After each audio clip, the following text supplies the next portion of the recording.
अस्सलाम वालेकुम नाज़रीन, आप देख रहे हैं प्रोग्राम काशिफ अब्बासी के साथ। हमारे मुल्क की सियासत भी बड़ी अजीब है, किरदार बदलते हैं, तरीका नहीं बदलता। पिछले 10 साल की सियासत उठा के देख लें, जो जहां एक कोई आज से 10 साल पहले खड़ा था, 4 साल 3 साल के बाद दूसरी जमातें उस पर तनकीद करते हुए खुद उसी जगह आके खड़ी हो गई, वो निकल गए, दूसरे आ गए, हुकूमतें बदल गई और अब जो काम पिछली ऑपोजिशन कर रही थी वही काम आज की ऑपोजिशन यानी तहरीक इंसाफ और इमरान खान साहब करने जा रहे हैं। इमरान खान साहब ने इस्लामाबाद में एक और धरने का ऐलान कर दिया है। अपने कारकुनों को तैयार रहने का कहा है, उनके साथ बैठे रहें जब तक फ्रेश इलेक्शंस नहीं मिल जाते। इमरान खान साहब इन्हीं असेंबलियों के खिलाफ अब धरना करा रहे हैं, जिन असेंबलियों के खिलाफ पहला धरना 2019 में मौलाना फजलुर रहमान साहब लेकर आए थे और उसी धरने के कंटेनर पर तमाम ऑपोजिशन जमातें मौजूद थी। सो एक बात दोनों में ये मुत्तफिक हो गई कि इन असेंबलियों को कोई चलने देना नहीं चाहता, या तो माजी में या आज हाल में। कहा जाता था इमरान खान साहब सिलेक्टेड वजीर आजम है क्योंकि ये जाली और सिलेक्टेड असेंबलियां हैं। क्या आज का वजीर आजम सिलेक्टेड वजीर आजम है और ये असेंबलियां आज भी जाली हैं? और अगर 2018 के इलेक्शन में धांधली हुई थी, जिस पर बहुत से लोग इत्तेफाक करते हैं कि बहुत कुछ किया गया था उस इलेक्शन में, तो ये असेंबलियों से इस हुकूमत को कितना अरसा इस हुकूमत को चलाना चाहिए, या फ्रेश इलेक्शंस की तरफ जाकर एक फेयर फ्री इलेक्शन में नया मैंडेट लेना चाहिए? ऑपोजिशन इन असेंबलियों के बारे में क्या कहती थी, जरा सुनाते हैं आपको, क्योंकि वही कहते थे कि ये जाली असेंबलियां हैं, ये सिलेक्टेड असेंबलियां हैं, ये फ्रॉड इलेक्शन है और ये एक जाली सिलेक्टेड वजीर आजम है। सुनिए। मुझे बताओ कि इस्तीफा देकर घर आ जाना चाहिए या इन जाली असेंबलियों में बैठे रहना चाहिए? इस्तीफे उठा के इनके मुंह पर मारने चाहिए। ये पड़े तुम्हारे इस्तीफे। जो इलेक्शन पाकिस्तान में हुए थे वो फ्रॉड इलेक्शन थे, बदतरीन धांधली का शिकार हुए थे। हम न उनके नताइज को तस्लीम करते हैं और न उन नताइज की बुनियाद पर बनने वाली हुकूमत को तस्लीम करते हैं। ना हुकूमत तस्लीम करते हैं, ना इन असेंबलियों को तस्लीम करते हैं। इस्तीफे मुंह पे मारने चाहिए। फ्रॉड इलेक्शन था, जाली इलेक्शन था। अब ये असेंबलियों में आने के बाद हुकूमत का व्यू क्या बदल गया है? मौजूदा हुकूमत का क्या ये असेंबलियां अब अच्छी असेंबलियां हो गई हैं? क्या ये इलेक्शन 2018 के मोतबर हो गए हैं? एक सवाल आज के प्रोग्राम का ये कि अगर तो सब इस वक्त इस असेंबली को मानने से इनकार कर रहे हैं तो फिर क्या होना चाहिए? पहला सवाल। दूसरा, कल तहरीक इंसाफ ने इलेक्शन कमीशन के बाद एहतजाज करने का फैसला किया। यह भी कोई नई चीज नहीं है। जब यह हुकूमत 2018 में बनी थी तो इस्लामाबाद में ऑपोजिशन एक एहतजाज लेकर आई थी, जिसको मरियम नवाज शरीफ साहिबा ने और मौलाना फजलुर रहमान साहब ने लीड किया था। मियाँ साहब का जहाज मौसम की खराबी के बायस, मियाँ शहबाज शरीफ साहब मौजूदा वजीर आजम का जहाज मौसम की खराबी के बायस इस्लामाबाद नहीं पहुंचा था। वो ऐसा खराब मौसम था जिसमें सिर्फ एक जहाज ने उड़ने से इनकार किया था, जिसमें मियाँ साहब ने आना था, बाकी सारी फ्लाइटें अपने वक्त के मुताबिक चली थी। उस वक्त इस इलेक्शन कमीशन के बारे में सबका क्या ख्याल था, सुनिए। इलेक्शन कमीशन को यरगमाल बनाकर आरटीएस को बंद किया गया, तो आप क्यों नहीं बोले? ईसीपी मुझे बताएं, आप क्यों नहीं बोले? चीफ इलेक्शन कमिश्नर ने मुझे कहा मैं क्या करूं, मेरी कोई सुनता नहीं है। कि जनाब आपकी कोई नहीं सुनता तो आप मुस्ताफी हो जाएं। अभी तक हमने अमन का पैगाम दिया हुआ है कि किसी किस्म का कोई रिएक्शन शो न करें। तो मैं ये वाज़िया तौर पे बताना चाहती हूँ इलेक्शन कमीशन का कि इसके बाद हर तरह की कार्रवाई का इलेक्शन।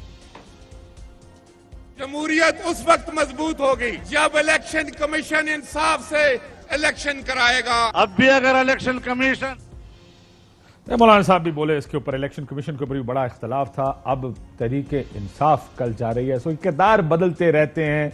क्या वाकई इदारों के अंदर मसाइल हैं, इदारों के मसाइल हैं या सियासी मसाइल हैं? जब मैं ऑपोजिशन में हूं तो हर इदारा खराब है, गलत है, कोई इदारा काम नहीं करता। मैं हुकूमत में आ जाऊं तो सब इदारे बहुत अच्छे।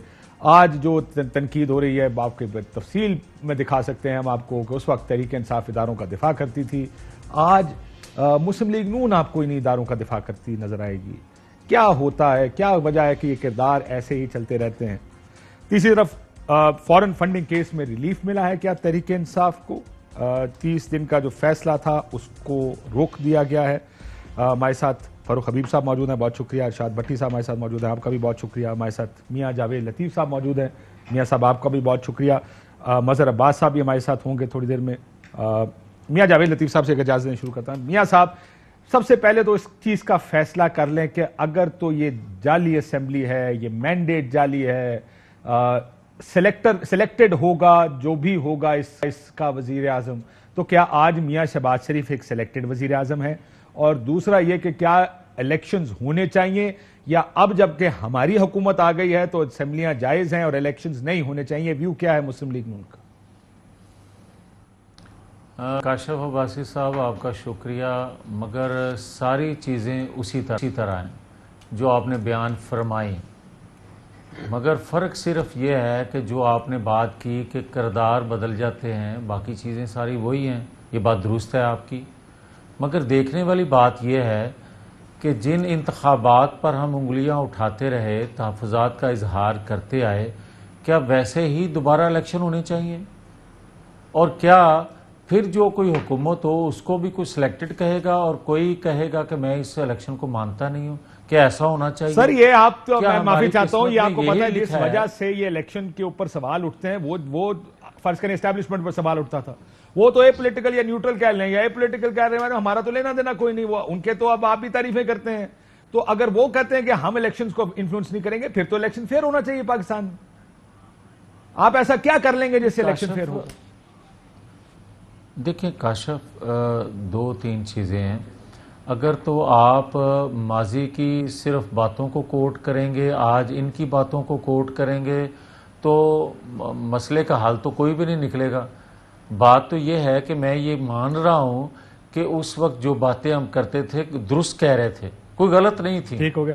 तो आप आज भी मानते हैं कि असेंबलियां जाली हैं मियां साहब? मैं आज भी कहता हूं कि वो इलेक्शन रिग थे।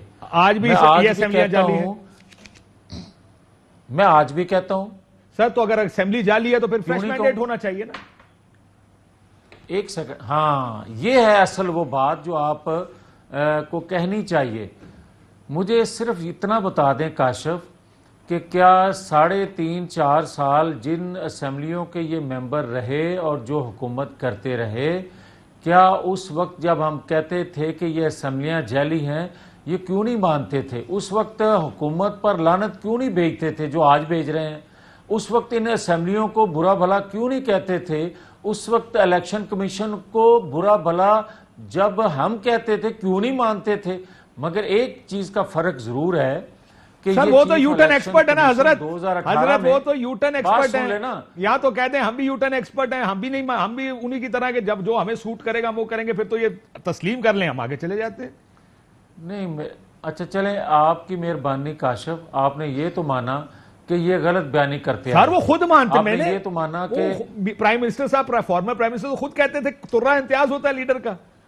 आप भी कह लें हाँ जी तुर्रा इम्तियाज होता है, हम भी यूटर्न लेते हैं।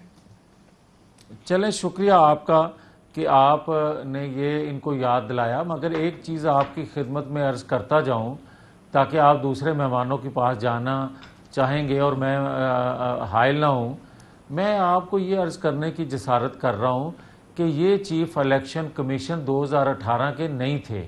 ये बाद में आए। जो आपने कहा कि इलेक्शन कमीशन के सामने हमने एहतजाज किया, आपको ये भी इल्म होगा कि ये इलेक्शन जब डस्का के हुए तो इसी इलेक्शन कमीशन ने करवाए और इमरान खान साहब ने उस वक्त से रवैया किस तरह इनके खिलाफ बदला। इसी चीफ इलेक्शन कमीशन ने डस्का में जो वारदात इन्होंने की थी उसको बेनकाब किया। अब बात सीधी सी है कि मौजूदा जो चीफ इलेक्शन आप कह रहे हैं बात सीधी सी है कि चीफ इलेक्शन कमिश्नर सानू सूट करता है इसलिए इन्हों चलन दो, पिछला सूट नहीं सी करता इसलिए ਅਸੀਂ ਉਹਨਾਂ ਦੇ ਖਿਲਾਫ ਇਤਜਾਜ ਕਰਦੇ। ਇਹਨੂੰ ਲਾਇਆ ਕਿੰਨੇ? ਇਹਨੂੰ ਲਾਇਆ ਕਿੰਨੇ? 2018 ਦਾ इलेक्शन ਤੁਸੀਂ आप लोग कहते थे कि खलाई मखलूक ने किया, उसको लगाया किसने था? कभी आपने इसका जवाब दिया है?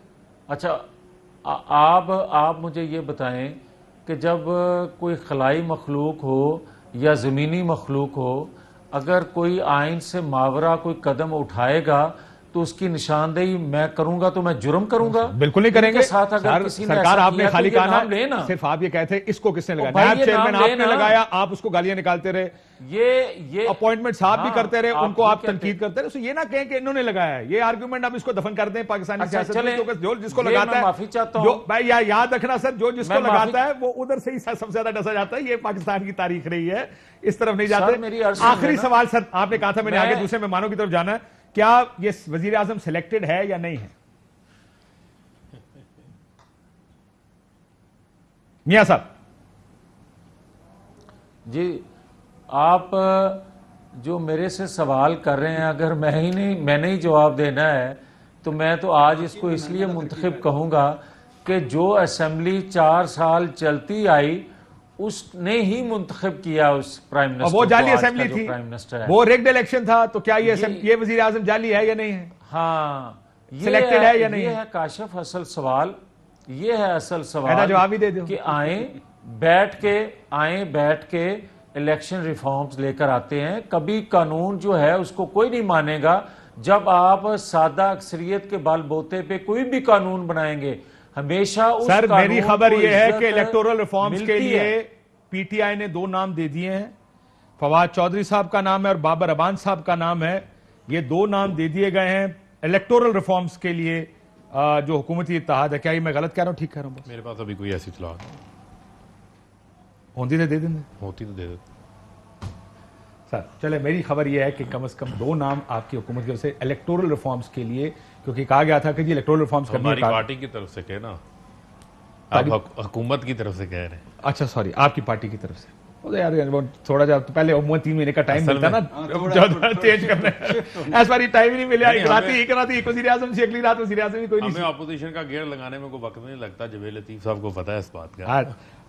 कब मैं भट्टी साहब से आज फिर मैं आपके पास आता हूँ। ये जो पहले बता दें, उम्रे में कितने लोग जानेंगे? फवाद साहब भी ट्वीटें कर रहे हैं, आप भी ट्वीटें कर रहे हैं। देखें, बात ये, जब माले मुफ्त दिले बेरहम हो तो फिर उस वक्त बंदों की गिनती जो है वो अनगिनत हो जाती है। अब मसला इनका ये है, कल रात को मेरी खबर थी 89 लोग थे। सुन तो लेना, मसला ये है कि 13 जमातें हैं, 13 जमातों के सारे वजीर काबीना में हैं। अब वो ये कहते हैं कि शहबाज शरीफ जहां जाएंगे अकेले नहीं जाएंगे, हम साथ जाएंगे। ये इत्तेहाद के लिए बहुत जरूरी है। तो लिहाजा शहबाज शरीफ साहब को 1 777 नहीं, शायद 2 777 की जरूरत मांगा गया। 1 777 वो तो कहते हैं मरियम औरंगजेब साहब ने कहा 777 लोगों को साथ लेके जाने के लिए, दूसरा 777 जो है वो वापस लाने के लिए एक वैसे वो कहता ना, वो सरदार जी अपना घर किसी को दिखा रहे थे, 3 स्विमिंग पूल थे। उसने कहा क्यों 3 क्यों? उन्होंने कहा एक ठंडे पानी में नहाने का दिल करता कदी तो उस हंसते, तो उन्होंने कहा दूजा कभी गर्म पानी से नहाने का दिल करता उस हंसते, तो कहना तीजा कहता कभी नहाने का दिल नहीं करता, तो तीजा जहाज शायद उस हंसते। लेकिन आपकी खबर क्या है? मैं ये कह रहा हूं कि क्या ये सियासी बयानबाजी है, ये वाकई सरकारी खर्चे पर 100-150 लोग जा रहे हैं? सियासी बयानबाजी नहीं है। आप ये देखें कि जिस दिन से ये खुला है, सारा मामला हुआ है, तो वजीर आज़म हाउस में खाबे भी खुल गए हैं। यहाँ तो अडयाला जेल के, कोट लखपत जेल के वो खिदमतगार, उनकी इफ्तारियां भी शुरू हो गई हैं। यहाँ पर तो जो है वो भट्टी साहब अभी शो शुरू होने से पहले गिला कर रहे थे, हमें ना निहारी खिलाई, ना आपने पाए खिलाए, ना हमें जो है वो आपने रोटी खिलाई। गलत बंदे को पूछ वजीर आज़म हाउस में तो भट्टी साहब को मैंने कहा अब हम बाहर आ गए, अब हम हाजिर हैं। पहले हम नहीं खिला सकते थे क्योंकि सरकारी खजाना जो है वो हम नहीं खर्च कर सकते। इन्होंने बड़े जुल्म किए। भट्टी साहब अब जरा आ जाए उसके ऊपर, जो मैं आप दोनों से, जो मैं मियां साहब से जो गुफ्तगू कर रहा था। देखें, अगर ये असेंबली जाली है, ये मैंडेट जाली है, ये रिग्ड इलेक्शंस थे, तो फिर उसकी वजह से वजीर आजम सेलेक्टेड था। क्या आज भी असेंबली जाली है, रिग्ड इलेक्शंस हैं, और क्या आज भी वजीर आजम अगर सेलेक्टेड है तो फिर फ्रेश मैंडेट लेना चाहिए कि नहीं? पहली बात तो ये कि मेरे नानके पिंड का जवेद लतीफ़ पहली दफ़ा वज़ीर बना है, तो आज चेहरे पे नूर भी है, अचकन के बटन भी बंद हैं। हजूर सलाम भाग लगे रहन, सलाम कबूल करो। और पट्टी साहब अपने पुराने काम पे आ गए नहीं? पट्टी साहब पट्टी पुराने काम पे आ गए। बंद जे अच्छा गल सुनो ना, बटन बंद जे तो मैं ओंजी उस तरह ही और मियां साहब के बनने से एक बड़ी मारूफ शख्सियत जो है वो नाराज भी है। और नहीं मियां, अंदर की खबर ये है कि मियां साहब जिस काबीना में हैं, उस काबीना का जो हेड है, चलो अच्छा रहने दो, छोड़। अरे बोले यार क्या हो गया, तुसी डर जाते हो? नहीं मैं डर नहीं, मैं मियां साहब के लिए कह रहा हूं ना कि वो मियां साहब नहीं डरते, तुसी डर मियां साहब शहबाज शरीफ साहब की काबीना में मियां साहब का होना भी एक अजीब खबर है।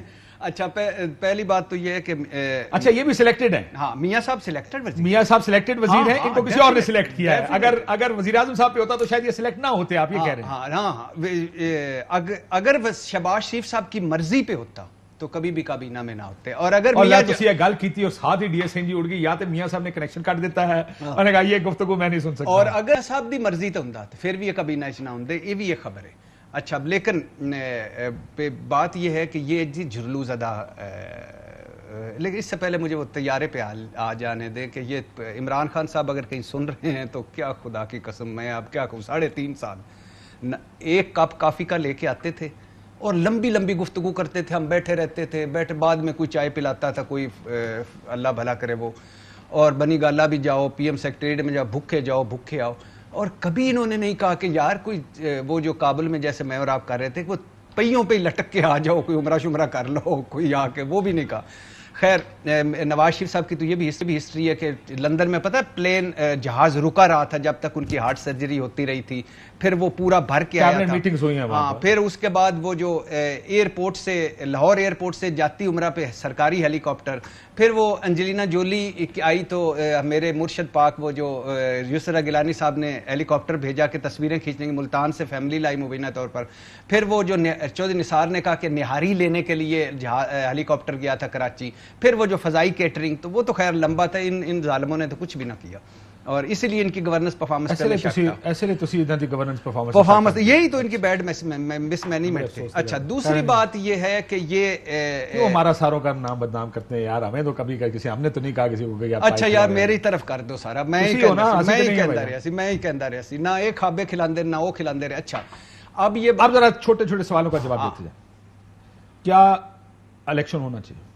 डेफिनेटली। क्या ये असेंबली सिलेक्टेड है? ये झुरलूज़दा असेंबली है, वज़ीर आज़म ये झुरलूज़दा, ये जाली हुकूमत है, जाली असेंबली है, और ये असेंबली का कोई मैंडेट नहीं है। और क्या जैसे पिछला वज़ीर आज़म बना था वैसे ही, और शहबाज शरीफ साहब सिलेक्टेड वज़ीर आज़म है, क्योंकि हमजा साहब सिलेक्टेड वज़ीर आला है, क्योंकि इस असेंबली से उन्होंने लिया, ये असेंबली सिलेक्ट की गई थी। हाँ, ये असेंबली सिलेक्ट की गई। हाँ, जाहिर है, डेफिनेट, और भी बहुत सारी वजूहत हैं, और भी बहुत सारे ABCDFGH बहुत सारी वजूहत हैं, लेकिन ये जो इनका कफ्ताम तो उन पे जाते हैं ना, जमहूरियत, सिविलियन बालादस्ती, वोट को इज्जत, तो ये तो तीनों पे नहीं पूरा उतरती, ना कौमी असम्बली ना सूबाई असम्बली।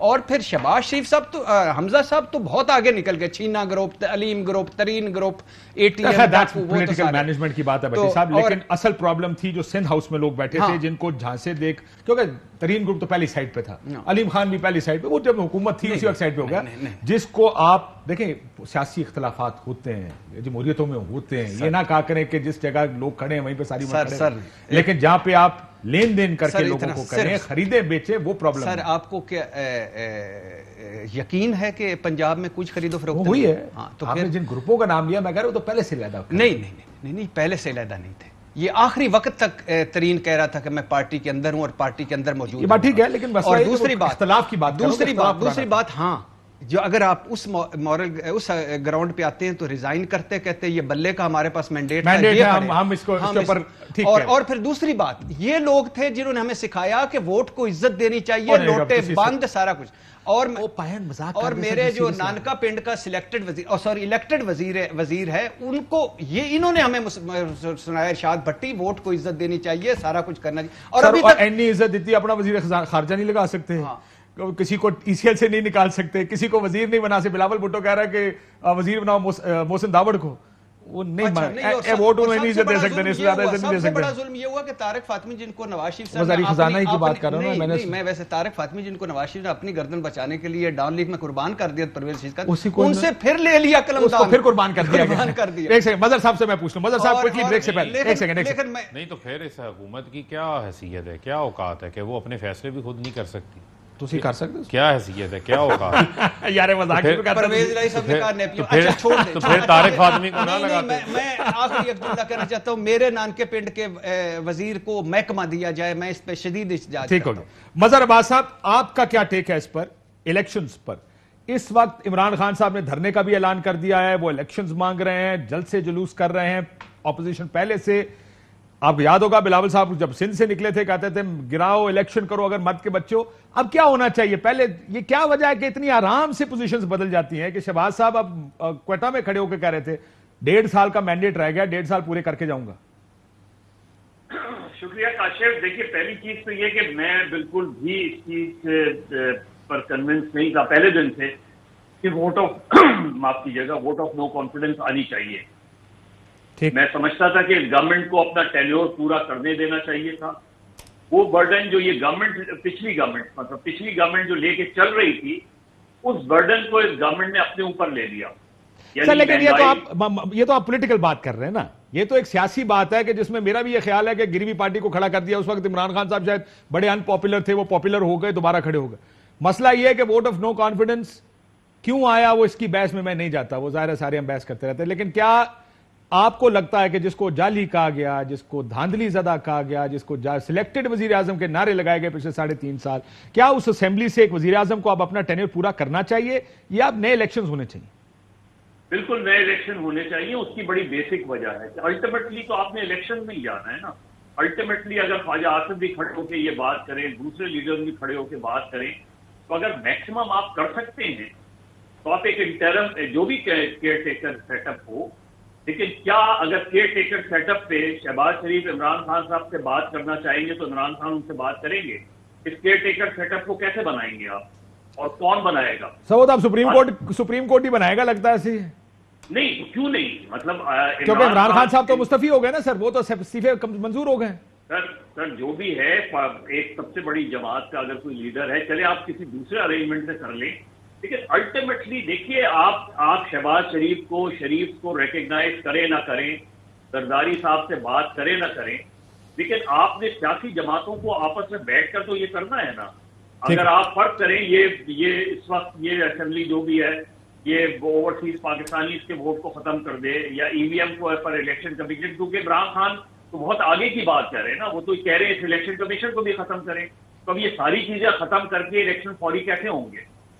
पहले तो ये तय करना चाहिए कि ये इलेक्शन कमीशन जिसको खान साहब खुद लेकर आए थे, अब वो उस पर एतराज कर रहे हैं, तो क्या इसी इलेक्शन अगर फौरी तौर पे आज शहबाज शरीफ ये ऐलान कर दें कि मैं तैयार हूं इलेक्शन के लिए और 90 रोज में इलेक्शन होंगे, तो क्या इमरान खान इस इलेक्शन कमीशन के तहत इलेक्शन लड़ना चाहेंगे? ब्रेक के बाद इसका जवाब ले लूं, एक सेकंड मुझे कहा जा रहा है ब्रेक का, लेकिन इसी शुरू करते हैं कि क्या फिर बहुत से आप जैसे वेरी राइटली पॉइंटेड आउट कि आपको इलेक्शन कमीशन से भी एतराज है, वैसे क्विकली जवाब दे दें, इसके नीचे इलेक्शन लड़ लेंगे आप? देखिए, बुनियादी तौर के ऊपर इलेक्शन कमीशन से तो हमारा बड़ा वाज़ेह मुतालबा है कि वो रिजाइन हो और वो ये इस मुतालबा तो हम चलाते रहे, नून भी करती रही है, जानिबदार नहीं है, जानिबदार हैं और उसके पीछे हमारे पास बड़े सॉलिड रीजन। अगर वो नहीं रिजाइन करते तो इलेक्शन लड़ेंगे? सॉलिड रीजंस हैं हमारे पास। अगर नहीं रिजाइन हम अपने मुतालबे को आगे बढ़ाएंगे और उसके ऊपर जोर देंगे। ठीक, एक ब्रेक लेते हैं नाज़रीन।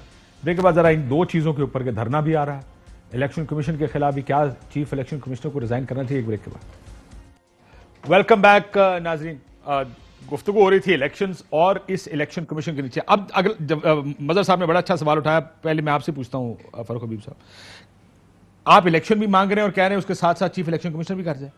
बिल्कुल, अगर ना गया तो देखिए, बुनियादी तौर के ऊपर हमारे सॉलिड रीजंस क्या हैं।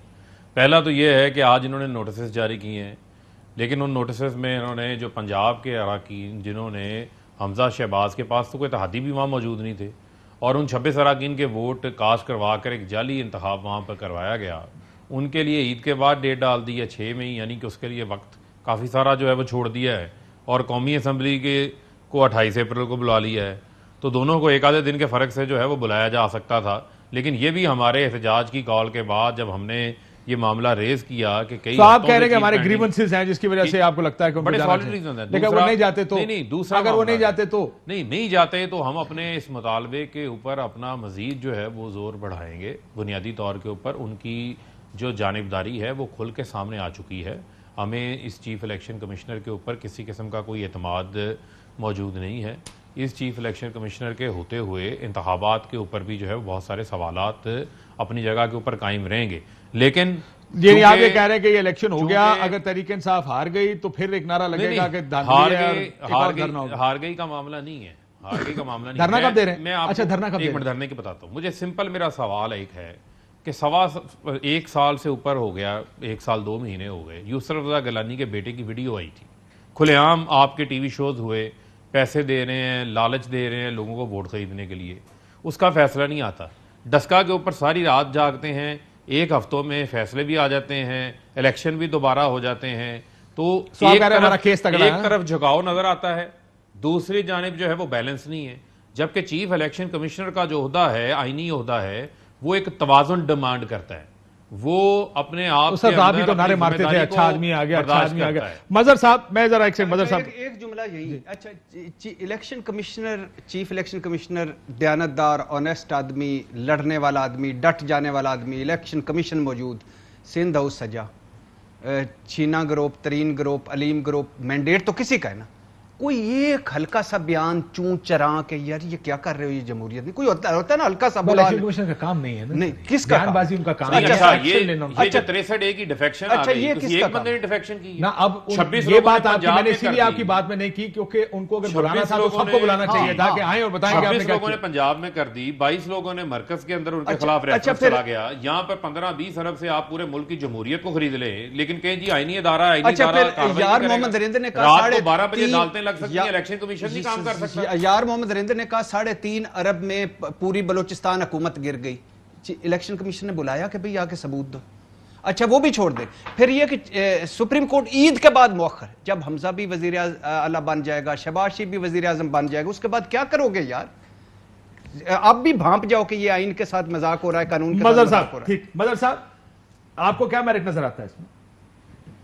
देखिए मैं तो सिंपल सी बात कहता हूँ काशिफ, मसला ये है कि जब ये चीफ इलेक्शन कमिश्नर को लेकर आ रहे थे तो इन्होंने क्या मेरिट्स देखी थी उनकी, जो आज यकायक इनको लग रहा है कि ये सारी चीजें तब्दील हो गई। कोई तो मेरिट्स बताए ना कि जिसकी बुनियाद पे इन्होंने इन साहब पर एग्री किया था। और अब तो इनके पास वीटो पावर भी नहीं होती। 18वीं तरमीम के बाद चीफ इलेक्शन कमिश्नर के पास कोई वीटो पावर नहीं होती, सबके इक्वल वोट्स होते हैं। तो अब मुझे बताएं, आपको सिर्फ चीफ इलेक्शन कमिश्नर पे एतराज है, पूरे इलेक्शन कमीशन पे एतराज है, और फिर ऑल्टरनेट के लिए आपके जहन में क्या नाम है? और इस चीज की क्या गारंटी है कि कल जब इलेक्शन होंगे 3 महीने बाद, तो जो नया इलेक्शन कमीशन होगा वो ये सब नहीं करेगा? अच्छा मजहर साहब एक सवाल का जवाब दें। देखिए ये आईनी होता है, एक टाइम फ्रेम के लिए आता है। पिछले 3-3.5 साल में हमने मुतअद्दिद डिमांड्स देखी मुस्लिम लीग नून की कि नैब चेयरमैन रिजाइन करे, इलेक्शन कमिश्नर रिजाइन करे। क्या आपको लगता है अगर कोई बंदा इस तरह कंट्रोवर्शियल हो जाए, या कोई सियासी जमातों का एतमाद जिस तरह जजेस पे होता है कि आप बेंच पे इतराज करते हैं, वो अपने आप को रिक्यूज कर लेते हैं, हट जाते हैं बेंच से, क्या ये होना चाहिए या आपका ख्याल है कि नहीं होना चाहिए? काशिफ ये तो मॉरल, जब आपने मॉरल उसकी वैल्यू की बात की ना, तो जब जस्टिस फखरुद्दीन जी इब्राहिम मरूम को चीफ इलेक्शन कमिश्नर बनाया जा रहा था तो तमाम जमातों का बशमूल पीटीआई के सबका इत्तेफाक राय था। लेकिन उन्होंने जिस वक्त ये ओहदा कबूल किया तो उन्होंने साथ में, क्योंकि चौधरी निसार ये सारा लेकर गए थे, तो उन्होंने साथ में अपना रेजिग्नेशन भी उनके साथ रख दिया था कि मैं पूरा टेन्योर कंप्लीट नहीं करूंगा, मैं इलेक्शन करा के चला जाऊंगा। उसके बावजूद भी उस इलेक्शन पर भी, उस चीफ इलेक्शन कमिश्नर पर भी सबको एतराज हो गया, जिसको ये सब मुत्तफका तौर पे लाए। तो ये एतराज मजहर साहब सियासी होता, हर हारने वाला करता है ये एतराज? सभी एतराज सब हर हारने वाला करता है। यही तो प्रॉब्लम है हमारा कि हमें, और अब तो देखे ना, आप खुद ही लेकर आते हैं ना, तो या तो सिलेक्शन ऑफ द कैंडिडेट में आपको प्रॉब्लम है कि आप किसी को सही मानों में सिलेक्ट नहीं करते कि जिसको लेकर आए आप, तो पॉलिटिकल पार्टीज को अपने फ्लॉज भी तो एक्सेप्ट करने चाहिए कि हम नहीं आ सकते।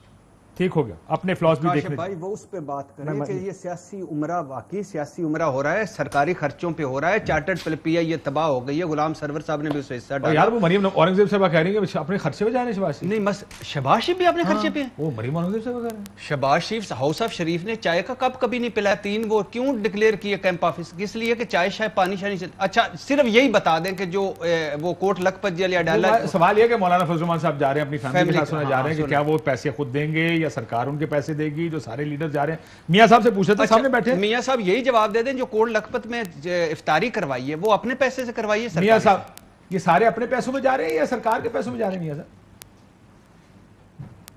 पट्टी साहब, गुजारिश ये है, आज मेरा भाई डाउन है, वजारत बनने के साथ ही कंधे झुक गए मेरे भाई के, और वजन बहुत है ना, वजन बहुत है। और अभी महकमा वजारत है, महकमा मिल गया तो मेरे भाई ने बोलने ही कोई नहीं है। और जानू जर्मन सी ना मेरी अंग्रेजी आया होती है वो वो है ना, उनमें इजाजत है। He is my best friend. I bought it from the bazaar. It has 4 legs. There I saw my best friend. जी मियां साहब।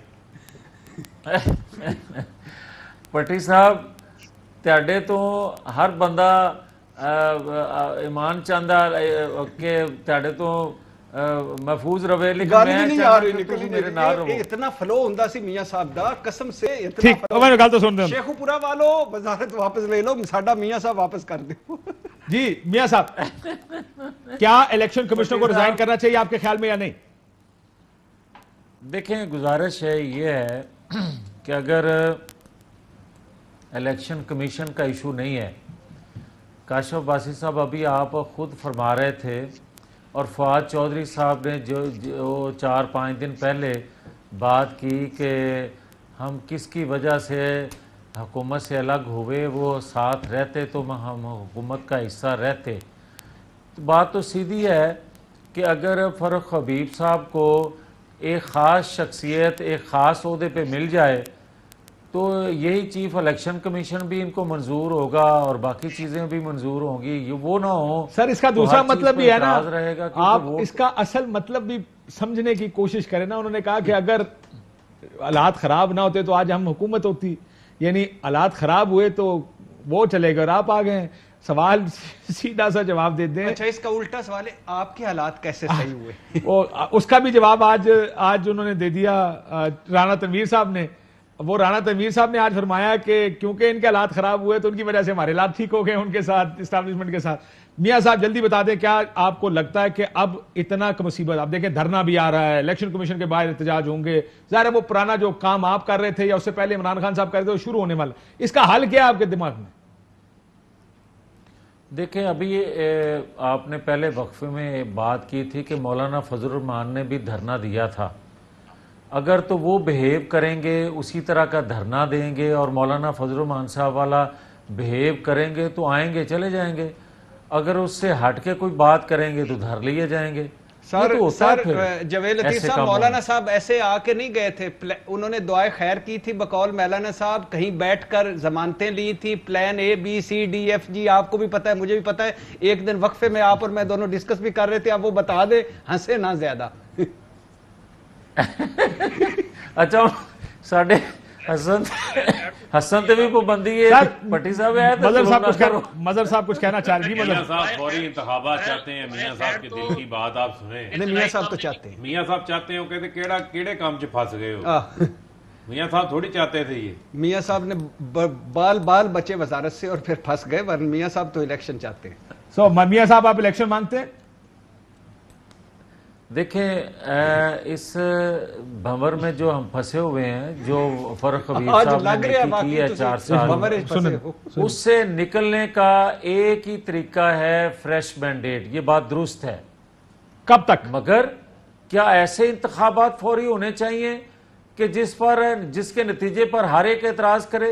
क्या ऐसे इंतखाबात होने चाहिए जिस पर कोई एतमाद? चले मुझे एक बात बता दें सर, ऐसा कौन सा इंतखाब, क्या तब्दीली करेंगे जिससे सबका एतबार आ जाएगा इलेक्शन पे? वो तरीका बताएं मुझे कि इसमें क्या आप चेंज करेंगे।